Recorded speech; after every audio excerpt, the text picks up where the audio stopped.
بسم اللہ الرحمن الرحیم رب اشرح لی صدری ویسر لی امری واحلل عقدۃ من لسانی یفقہوا قولی۔ السلام علیکم۔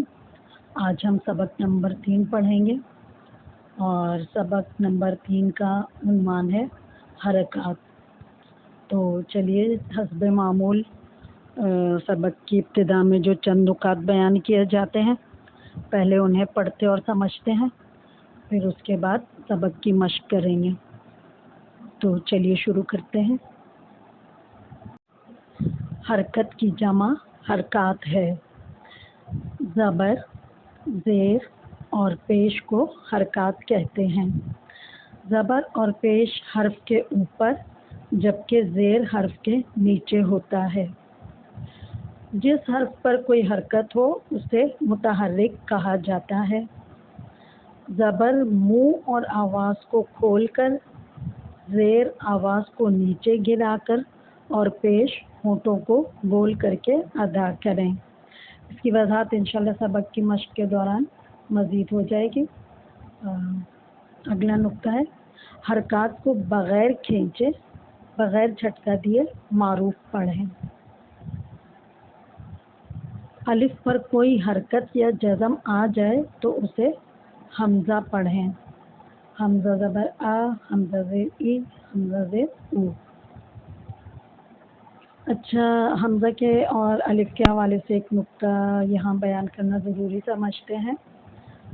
بعض علماء تجوید کی یہ رائے ہے کہ الف کوئی باقاعدہ حرف نہیں ہے بلکہ وہ اسے ایک آواز کے طور پہ سمجھتے ہیں۔ تو جب آگے ہم بڑھتے جائیں گے تو ہم دیکھیں گے کہ الف کے اوپر کبھی بھی کوئی حرکت نہیں آتی بلکہ وہ صرف آواز کو کھینچنے کے لیے نا، اسے لمبا کرنے کے طور پہ استعمال ہوتا ہے، جبکہ اس کے مقابلے میں باقی جو حروف مدہ ہیں واو اور یا وہ متحرک ہوتے ہیں۔ تو یہ انشاءاللہ ہم اسباق جب آگے کے پڑھتے رہیں گے تو ان میں ان چیزوں کی مزید وضاحت ہوگی۔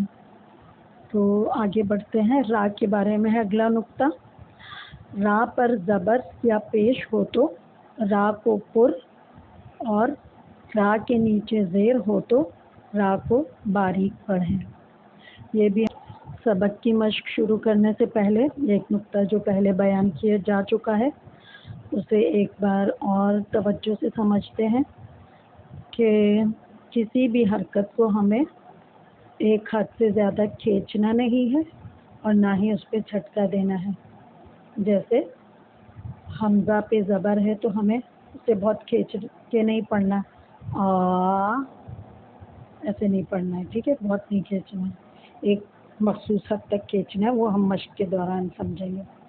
اور دوسری بات کیا ہے، جھٹکا نہیں دینا، ب ت ایسا نہیں پڑھنا ہے، ٹھیک ہے، نہ جھٹکا آئے اور نہ ضرورت سے زیادہ کھینچنا ہے۔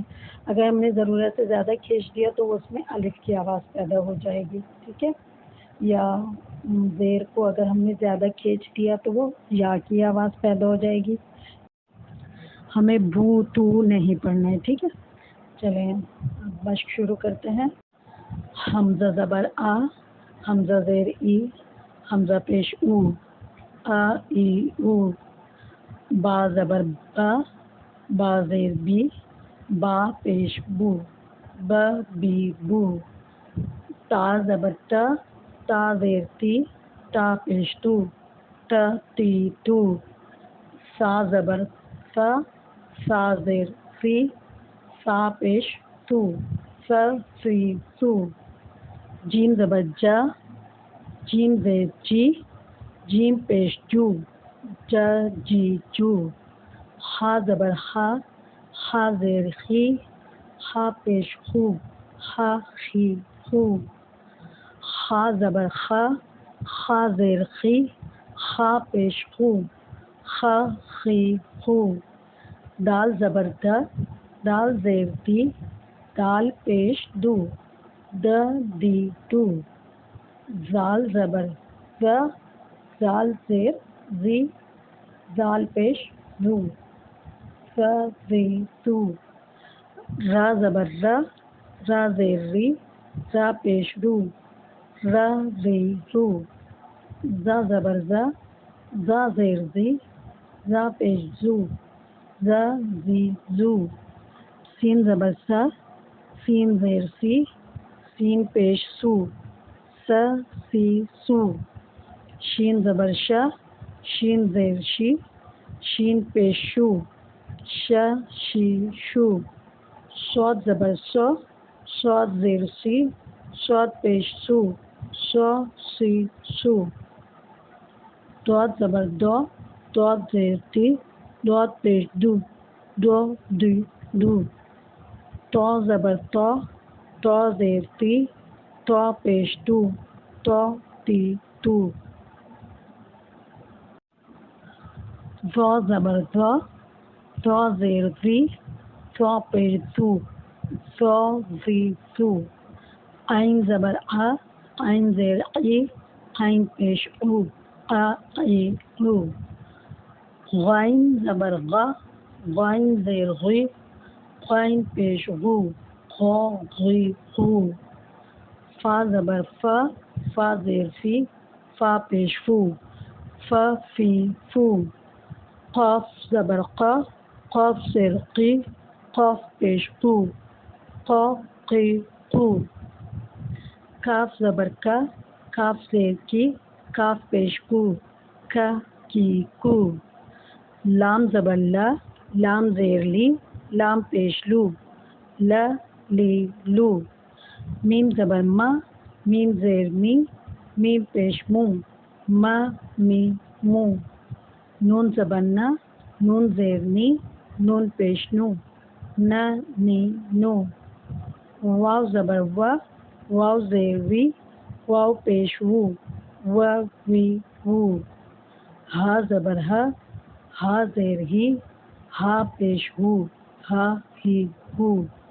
حمزہ زبر آ، حمزہ زیر ای، حمزہ پیش او، آ ای او. یا زبر یا، یا زیر یی، یا پیش یو، یا یی یو. جی تو ہمارا تیسرا سبق یہاں مکمل ہوتا ہے. اب ہم آپ سے اجازت چاہیں گے. انشاءاللہ پھر ملاقات ہوگی اگلے سبق میں. امید ہے کہ آپ ان اسباق کی مشق جاری رکھیں گے اور حروف تہجی کو آپ نے یاد کر لیا ہوگا، اور اگر اب تک نہیں کیا ہے تو حروف تہجی کو اچھی طرح سے ذہن نشین کر لیجئے اور ان کی ابتدائی اور درمیان کی اور آخر میں آنے کی جو اشکال ہیں مختلف، ان کو اچھی طرح سے ذہن نشین کر لیجئے. اور انشاءاللہ جیسے جیسے ہم آگے بڑھتے جائیں گے تو ہم بھی اپنے اسباق میں ان کو مزید ان کی وضاحت کرتے رہیں گے. تو ٹھیک ہے، اگلے سبق تک کے لیے آپ سے اجازت چاہتے ہیں. خدا حافظ.